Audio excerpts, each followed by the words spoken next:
누가복음 23장 25절에서 43절입니다. 긴 본문이지만 내용의 이해를 위해 읽도록 하겠습니다. 제가 먼저 읽겠습니다. 그들이 요구하는 자 곧 밀란과 살인으로 말미암아 옥에 갇힌 자를 놓아주고 예수를 넘겨주어 그들의 뜻대로 하게 하니라.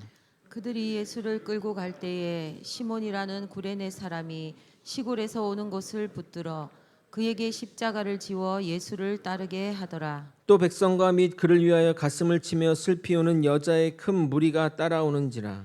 예수께서 돌이켜 그들을 향하여 이르시되 예루살렘의 딸들아 나를 위하여 울지 말고 너희와 너희 자녀를 위하여 울라. 보라, 날이 이르면 사람이 말하기를 잉태하지 못하는 이와 해산하지 못한 배와 먹이지 못한 젖이 복이 있다 하리라. 그때의 사람이 산들을 대하여 우리 위에 무너지라 하며 작은 산들을 대하여 우리를 덮으라 하리라. 푸른 나무에도 이같이 하거든 마른 나무에는 어떻게 되리오 하시니라. 또 다른 두 행악자도 사형을 받게 되어 예수와 함께 끌려가니라. 해골이라는 곳에 이르러 거기서 예수를 십자가에 못 박고 두 행악자도 그렇게 하니 하나는 우편에 하나는 좌편에 있더라.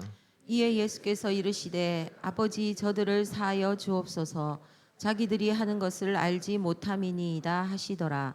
그들이 그의 옷을 나누어 제비 뽑을세. 백성은 서서 구경하는데 관리들은 비웃어 이르되 저가 남을 구원하였으니 만일 하나님이 택하신 자 그리스도이면 자신도 구원할지어다 하고, 군인들도 희롱하면서 나와 신 포도주를 주며 이르되 내가 만일 유대인의 왕이면 내가 너를 구원하라 하더라.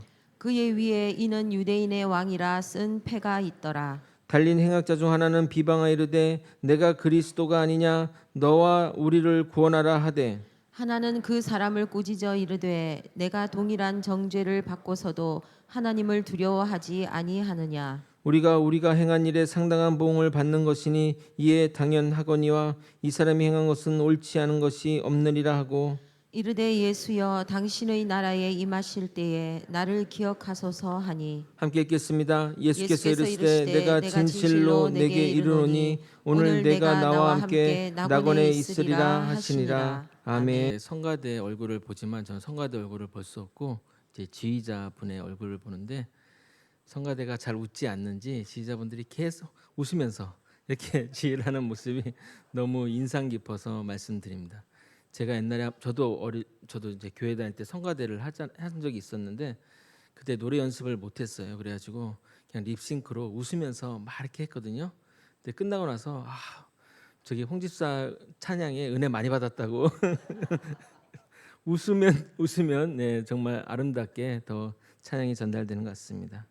먼저 지난 설교를 간략하게 정리하고 오늘 본문으로 나아가도록 하겠습니다. 지난주 우리는 빌라도의 재판을 살펴보았습니다. 빌라도는 주후 26년에서 36년에 부임한 유대 총독으로 유대인을 경멸하고 폭동을 잔혹하게 진압한 인물이었습니다. 갈릴리 사람과 사마리아인을 학살하는 등 강압적인 통치를 했지만 예수 재판에서는 평소와 다른 모습을 보였습니다. 유대 지도자들이 예수를 정치범으로 고발했지만 빌라도는 세 차례나 예수의 무죄를 선언했고 헤롯에게 책임을 넘기려 했으며 채찍질 후 석방하려 하거나 로마의 반기를 든 바라바와 둘 중 하나를 고르라고 하는 등 여러 가지 방법으로 예수를 살리려 했습니다. 그러나 결국 군중과 종교 지도자들의 정치적 압박에 굴복하여 예수를 십자가에 넘겨 주었습니다. 빌라도가 예수를 살리란 것은 정의감 때문이 아니라 아내의 꿈에 대한 경고 때문이었습니다. 그는 손을 씻으며 책임을 피하려 했지만 하나님 앞에서는 무죄인 줄 알면서 유죄를 선고한 책임을 면할 수는 없을 것입니다. 그의 죄는 진리보다 자신의 자리와 권력을 선택한 데 있었습니다. 그러나 성경 저자인 누가의 관심은 빌라도에게 관심이 있는 것이 아니라 빌라도와 백부장의 입을 통해 예수의 무죄를 증언하며 사람들의 악한 선택마저도 하나님의 구속 계획을 이루는 도구가 됨을 보여주기 위한 것입니다. 결국 승리한 이는 빌라도가 아니라 십자가를 끝까지 감당하신 예수 그리스도이십니다. 그러므로 우리는 사람의 눈치를 따르지 말고 하나님 뜻에 순종하는 삶을 살아야 합니다. 오늘은 예수 순환의 절정으로 예수님의 십자가 처형 장면을 기록하고 있습니다. 그런데 루가는 다른 복음서와 달리 예수의 고난을 다루기보다는 예수의 긍휼과 용서, 무죄하신 그리스도, 십자가 위에서 이루어지는 구원을 특별히 강조하고 있습니다. 따라서 우리는 예수님의 고난에 집중하기보다는 십자가에서 드러난 하나님의 구원과 그분의 왕되심을 집중해서 보아야 할 것입니다. 오늘 본문은 십자가를 지고 가시는 예수님의 순환의 길과 두 행악자를 향한 구원의 메시지가 오늘 말씀의 두 축을 이루게 될 것입니다. 죽음을 앞둔 예수님의 관심이 어디 있는지 확인하는 시간이 되기도 할 것입니다. 우리를 향한 주님의 끝없는 사랑을 깨달아 주께 믿음을 항상 고백하는 저와 여러분이 되시길 예수 그리스도 이름으로 소원합니다. 오늘 본문은 예수님께서 골고다를 향해 걸어가는 장면으로 시작되고 있습니다. 26절을 여러분이 한번 읽어보도록 하겠습니다. 시작. 그들이 예수를 끌고 갈 때에 시몬이라는 구레네 사람이 시골에서 오는 것을 붙들어 그에게 십자가를 지워 예수를 따르게 하더라. 근데 왜 제수가 짊어져야 할 십자가 형틀을 지나가던 구레네 사람 시몬에게 맡긴 것일까요? 로마 군인들이 인도적 차원에서 그랬을까요? 사형수의 소원을 들어주는 차원에서 대신 들게 한 것일까요? 당시 십자가 틀의 무게는 그 지역 나무로 해서 만들어 봤을 때 대략 70kg에서 100kg 정도의 무게로 추정하는데 성인 혼자서 그 정도의 무게를 들기란 쉽지 않았을 것입니다. 그러면 구레네 시몬은 천하장사였을까요? 그러나 많은 역사학자들은 예수님께서 십자가 전체가 아니라 가로목만 메고 가셨다고 봅니다. 처형 장소인 골고다에 세로 기둥이 미리 세워져 있었고 사형수는 가로목을 어깨에 메고 가서 그 위에 못 박힌 뒤 가로목을 세로 기둥에 올려 십자가를 완성하는 방식이었다고 합니다. 그러면 무게가 대폭 줄어 30kg에서 50kg 정도입니다. 가볍지는 않지만 30대 초반의 예수가 들지 못할 수준은 아닙니다. 그런데 왜 예수는 그 정도 무게의 나무도 들지 못해 오히려 군인들이 그의 나무를 다른 사람에게 맡기는 것일까요? 그 이유는 예수님이 이미 밤새 신문을 받음으로 잠을 거의 자지 못했고 로마 군인들에게 심한 채찍질을 맞았기 때문입니다. 당시 채찍은 끝에 새나 동물 뼈가 붙어 있어 채찍을 휘두르면 몸에 그것들이 박히고 다시 채찍을 때리는 이가 당기면 살이 뜯겨져 나왔던 것입니다. 고대 기록에 따르면 채찍질이 끝나면 등뼈나 갈비뼈가 드러날 정도 상처를 입었고 채찍질만으로 죽는 사람이 발생할 정도였다고 합니다. 이런 상황이었기에 로마 군인들이 자발적으로 십자가 나무를 다른 사람에게 맡긴 것입니다. 과거 로마서 강의할 때 이 부분에 대해 설교한 부분이 있지만 못 들은 분이 있을 것이라 생각하여 다시 말씀드려 보겠습니다. 매번 말씀드리지만 성경에 이름이 거론된다는 것은 성경을 쓰는 시기 초대교회에서 그 자가 역할을 하고 있다고 보면 됩니다. 대부분의 공관복음서가 예수님 사후 짧게는 20년, 길게는 50년 사이에 쓰여진 것으로 판단하기에 당시 사람의 이름을 기억하고 있다가 성경을 기록하는 것은 거의 불가능합니다. 그러므로 이름이 기록된 자는 현재 살아있거나 그가 예수님 사후 초대교회에 연관하여 일을 감당한 것으로 추정됩니다. 그러면 구레네 사람 시몬에 대해 알아보겠습니다. 여기 구레네는 오늘날 북아프리카 리비아 지역에 있는 도시로서 그는 유월절을 지키기 위해 예루살렘에 올라온 디아스포라 유대인인 가능성이 큽니다. 그는 그날 아침만 해도 자신이 예수님의 십자가를 지게 될 것이라고는 상상하지 못했을 것입니다. 그러나 하나님의 섭리는 우리의 예상을 벗어나 일하십니다. 우연처럼 보였던 그 만남이 하나님의 계획 안에서는 필연이었던 것입니다. 마가복음은 그를 알렉산더와 누포의 아버지라고 기록하고 있는데 이는 초대교회 성도들이 그의 가족까지 이미 알고 있다는 뜻입니다. 또한 사도 바울은 로마서 16장 13절에서 루포를 문안하며 그의 어머니를 내 어머니라고까지 표현하고 있습니다. 그래서 많은 학자들은 이 루포가 구레네 사람 시몬의 아들이었을 가능성을 제시합니다. 이런 사실을 종합해 볼 때 구레네 시몬은 십자가를 진 이후 예수를 믿게 되었고 초대교회에서 중요한 역할을 한 것으로 추정되며 온 가족이 복음의 일꾼이 되어 대를 이어 교회를 위해 봉사했던 것입니다. 물론 누가가 시몬의 이야기를 들려주고자 이 기록을 남긴 것이 아니라 십자가를 지시지 못할 만큼 힘든 육체적 상황임을 말하고자 한 것입니다. 그리고 시몬도 십자가를 자발적으로 든 것이 아닙니다. 실상은 등 떠밀려 잠시 들었을 뿐입니다.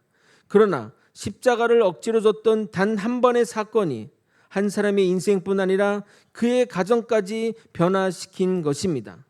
이처럼 주님의 사역은 억지로 맡을지라도 헛된 것이 아님을 잊어서는 안 됩니다. 교회의 일꾼이 넘치고 하겠다는 분들이 많다면 목회자의 고민은 거의 없을 것입니다. 그러나 보통 교회는 일꾼은 많이 필요한데 일할 사람이 없는 경우가 대부분인지라 목회자의 고민이 깊어지는 것입니다.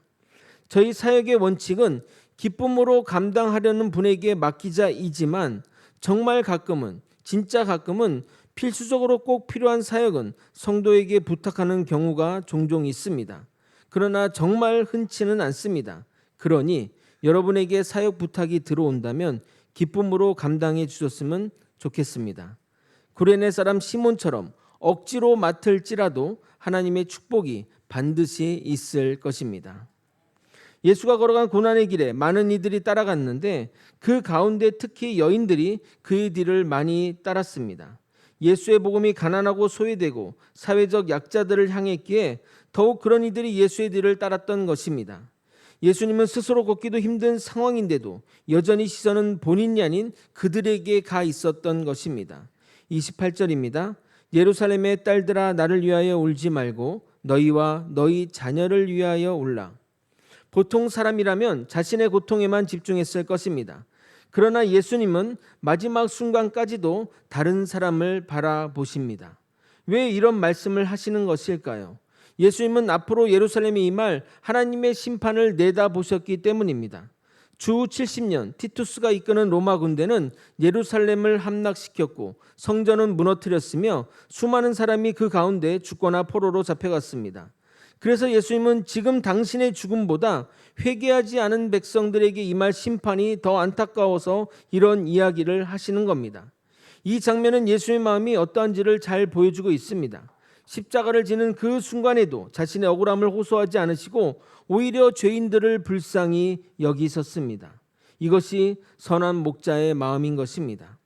참고로 당시 로마가 공격할 때 어떤 끔찍한 일이 있었는지 몇 가지를 언급하면 로마군의 오래된 포위로 인해 그 안에 갇힌 사람들은 항복하자는 쪽과 끝까지 항전하는 쪽으로 나눴고 항전하는 쪽이 승기를 잡게 되자 반대팔을 잡아 십자가형을 집행했다고 합니다.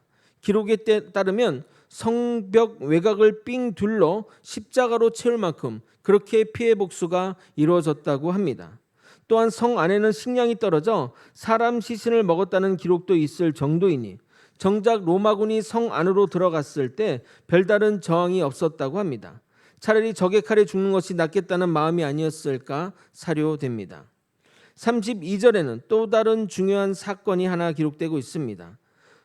32절 읽겠습니다. 또 다른 두 행악자도 사형을 받게 되어 예수와 함께 끌려가니라. 예수님은 죄인이 아니셨지만 죄인들과 함께 십자가형을 받으셨습니다. 죄 없으신 하나님의 아들이 죄인 가운데 서신 이유는 죄인들을 대신하여 형벌을 받기 위함입니다. 이것이 예수가 제수들과 함께 십자가를 짊어진 이유입니다. 드디어 예수님께서는 마침내 골고다에 이르게 되셨는데 본문은 매우 담담하게 기록하고 있습니다. 33절을 여러분이 한번 읽어보도록 하겠습니다. 시작. 해골이라 하는 곳에 이르러 거기서 예수를 십자가에 못 박고 두 행악자도 그렇게 하니 하나는 우편에 하나는 좌편에 있더라. 다른 복음서와 달리 누가는 십자가의 고통을 감정적으로 자세히 묘사하지 않습니다. 못이 어떻게 박혔는지, 얼마나 많은 피를 흘리셨는지, 얼마나 극심한 고통이었는지를 구체적으로 설명하지 않습니다. 누가의 관심은 육체적인 고통보다는 십자가에서 드러난 하나님의 구원의 은혜에 있었던 것입니다. 그래서 누가는 다른 복음서보다 예수님이 십자가에서 하신 말씀에 집중하였습니다. 후대의 사람들이 십자가에서 하신 예수님의 말씀을 가상칠언이라고 명명하여 묵상하는데 34절의 말씀이 그 가상칠언의 첫 번째 말씀입니다. 누가복음에 있는 기록입니다. 여러분이 한번 읽어보도록 하겠습니다. 34절입니다. 시작. 이에 예수께서 이르시되 아버지 저들을 사하여 주옵소서 자기들이 하는 것을 알지 못함이니이다.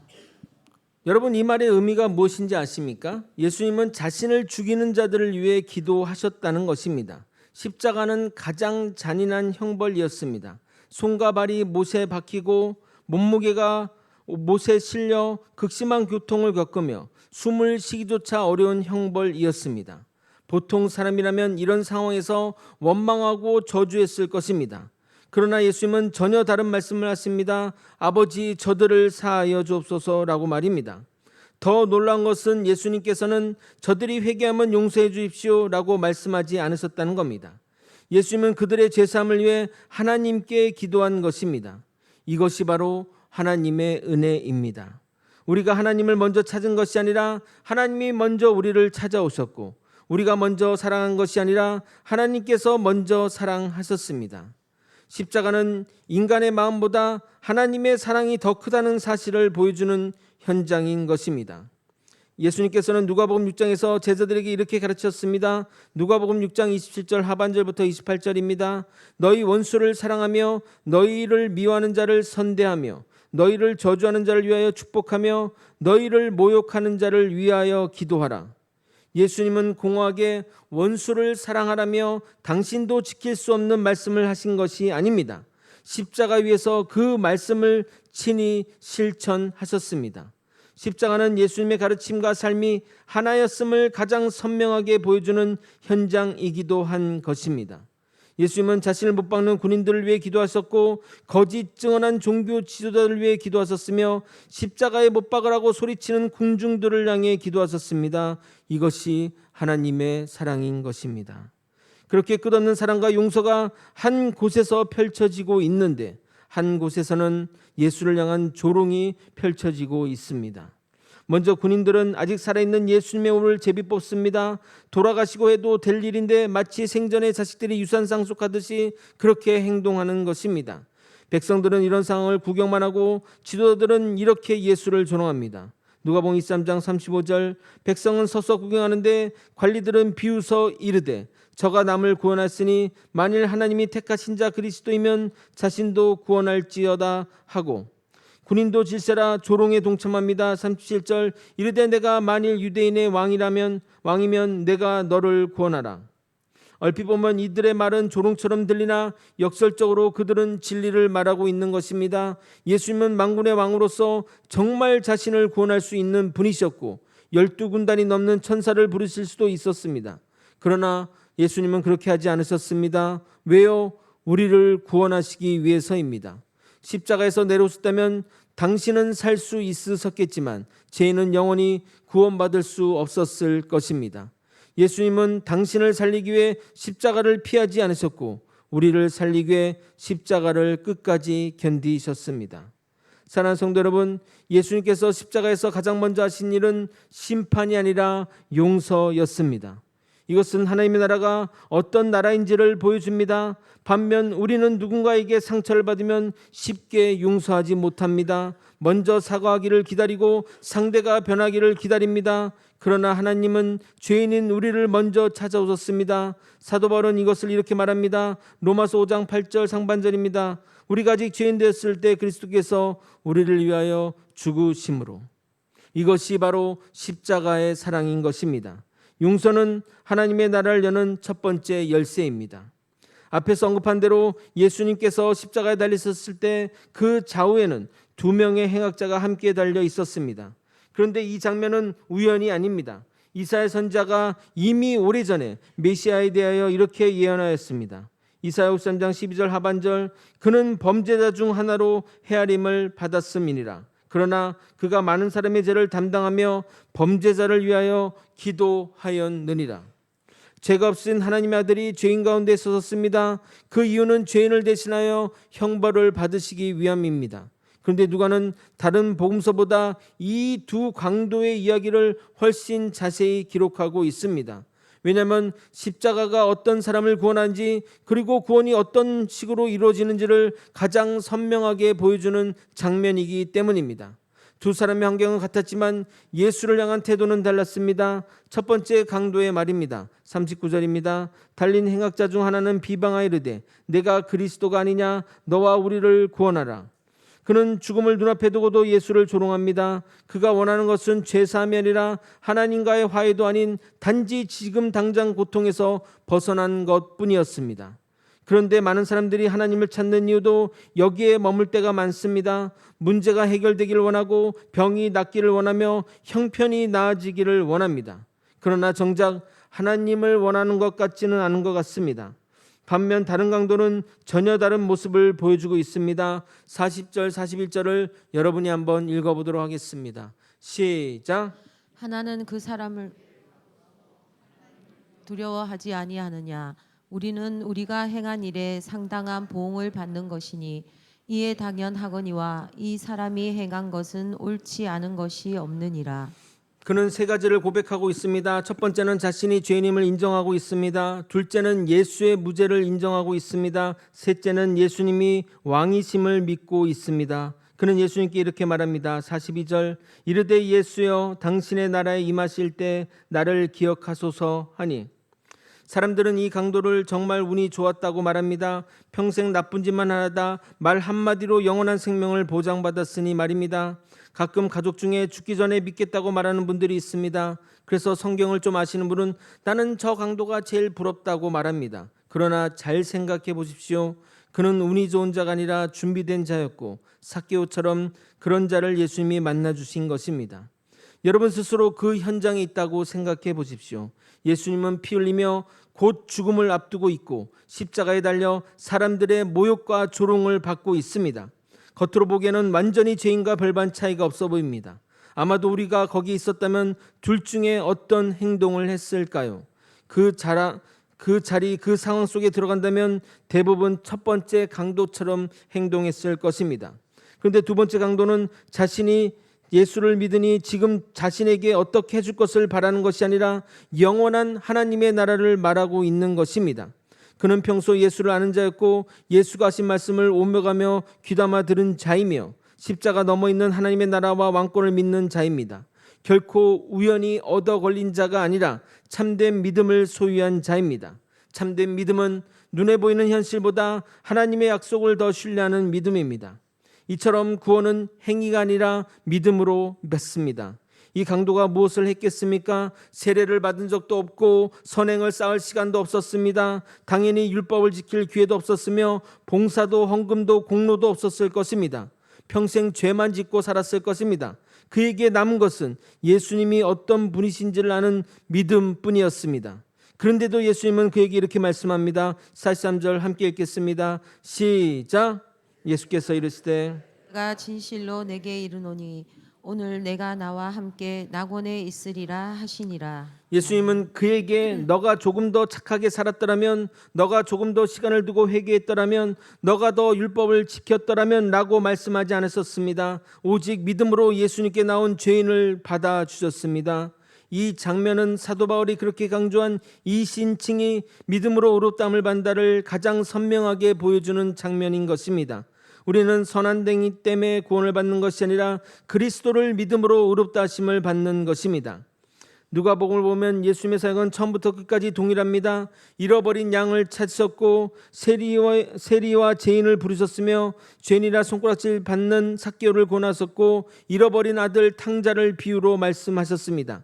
그리고 이제 자신의 마지막 순간에도 한 죄인을 구원하신 것입니다.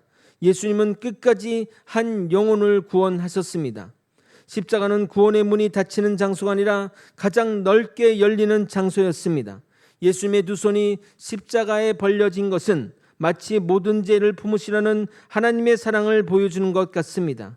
아무리 큰 죄인이라도 그리스도께 나오면 용서받을 수 있습니다. 아무리 늦었다고 생각하는 사람이라도 예수님께 돌아오면 새로운 생명을 얻을 수 있습니다. 그러므로 우리 또한 어떤 사람도 포기해서는 안 됩니다. 하나님께서 포기하지 아니하는 사람을 우리가 먼저 포기할 수는 없기 때문입니다. 말씀을 정리하겠습니다. 사랑하는 성도 여러분, 오늘 우리는 짧게나마 예수께서 걸어가신 비아 돌로로사를 함께 따라 걸었습니다.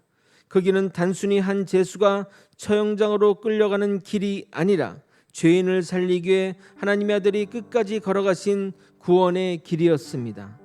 예수님은 채찍을 맞아 쓰러지실 만큼 연약해지셨지만 우리를 향한 사랑 때문에 멈추지 않으셨고 자신을 죽이는 자들을 용서하셨으며 마지막 순간에도 회개한 죄인에게 낙원을 약속하셨습니다. 이것이 바로 십자가의 복음입니다. 그러므로 우리의 삶도 십자가 앞에서 결단해야 됩니다. 구레네 시몬처럼 주님께서 맡기시는 십자가를 기꺼이 지고 예루살렘 여인들처럼 감정적인 눈물에 머물지 말고 회개로 나아가며 두 번째 강도처럼 자신의 죄를 인정하고 오직 예수 그리스도만을 구원의 왕으로 믿어야 하는 것입니다. 십자가는 절망의 끝이 아니라 은혜의 시작이며 하나님께 돌아온 자를 끝까지 품으시는 사랑의 자리인 것입니다. 오늘도 영광의 왕이신 예수 그리스도께서 우리를 부르십니다. 나를 믿는 자는 결코 버림받지 않는다. 그러므로 어떤 죄와 실패와 어떤 절망 가운데 있더라도 십자가 앞으로 나아오십시오. 그곳에는 죄인을 정죄하는 손이 아니라 용서하는 손이, 포기하는 마음이 아니라 끝까지 구원하시는 하나님의 사랑이 기다리고 있습니다.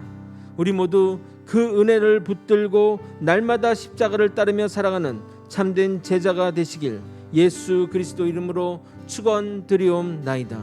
아멘. 찬양하며 기도의 자리에 나가도록 하겠습니다. 십자가 그 사랑 멀리 떠나서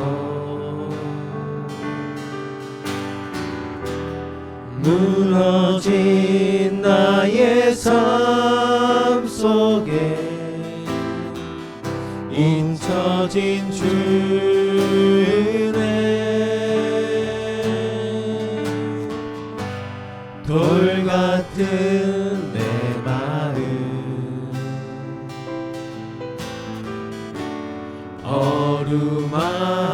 어루만지사 다시 일으켜 세우신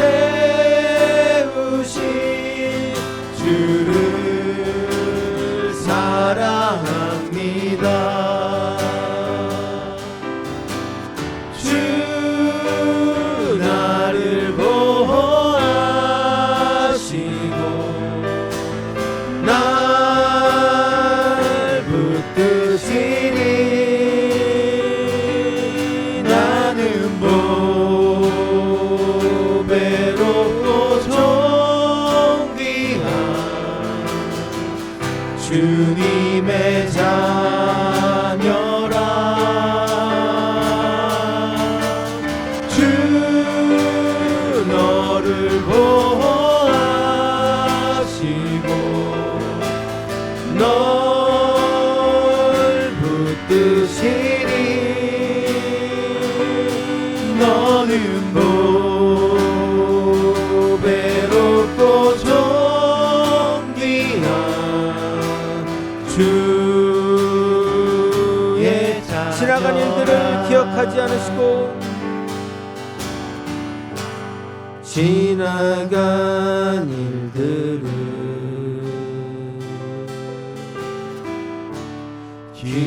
기억하지 않고 이전에 행한 모든 일 생각지 않으리. 사막의 강물과 길을 내시는 주 내 안에 새 일 행하신 주만 바라보리라.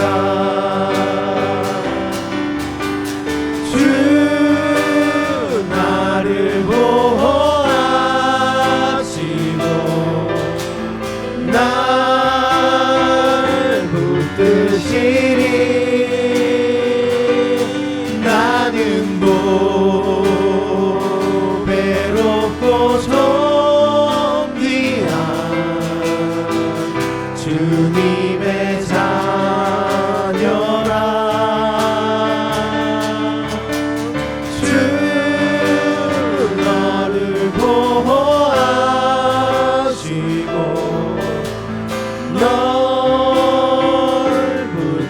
되시리. 너는 보배롭고 존귀한 주의 자녀라. 사랑하는 성도 여러분, 오늘 우리는 십자가를 향해 끝까지 걸어가신 예수님의 사랑을 보았습니다. 주님은 자신을 죽이는 자들까지 용서하셨고 마지막 순간에도 회개한 강도를 구원하셨습니다. 이 놀라운 은혜를 받는 우리도 십자가 앞에서 더욱 겸손히 회개하며 주님을 끝까지 따르는 제자가 되기를 소망합니다. 이 시간 우리의 마음을 주님께 올려드리며 주님의 이름 부르짖고 통성으로 기도하시겠습니다. 주여, 십자가 사랑과 용서를 날마다 깊이 깨닫고 그 은혜에 감사하며 살아가게 하여 주시옵소서. 구레네 시몬처럼 맡겨진 십자가 사명을 기쁨으로 감당하며 주님의 은혜 기꺼이 순종하는 삶을 살게 하여 주옵소서. 십자가 강도처럼 끝까지 예수만을 구원의 왕으로 붙들게 하시고 아직 주님을 알지 못하는 가족과 이웃도 구원의 은혜를 얻게 하여 주시옵소서. 아버지여, 우리는 공식처럼 예수를 믿으면 구원받는다고 깨달았지만 아버지여, 그것은 예수 그리스도가 죄인을 용서하시며 죄인의 자리에서 대신 짊어지시는 그 십자가 빛가심을 깨닫게 하여 주시옵소서. 아버지여, 우리는 그 사람을 비방하고 조롱하고 아버지 멸시했지만 예수님은 아버지 그런 조롱에도 그들을 용서하시며 사랑을 선포하셨습니다. 십자가는 용서의 자리입니다. 사랑의 자리입니다. 한없는 사랑이 펼쳐지는 자리입니다. 그 사랑으로 우리가 살아가게 하여 주옵소서. 그 사랑으로 이 땅의 삶을 살아가게 도와주옵소서. 그 사랑으로 우리의 믿음과 모든 것들을 붙들고 나아가게 도와주옵소서. 예수 그리스도를 믿음으로 아버지 고백하며 하나님 아버지를 아버지 내 구주로 고백하는 우리 삶 가운데 하나님이 있음을 고백하며 하나님 더욱더 예수를 더욱더 굳건한 믿음으로 살아가게 도와주시옵소서. 예수님은 여전히 성도를 위해 급함을 여기시고 우리를 부먹이시고 우리와 함께 나누기를 원하십니다.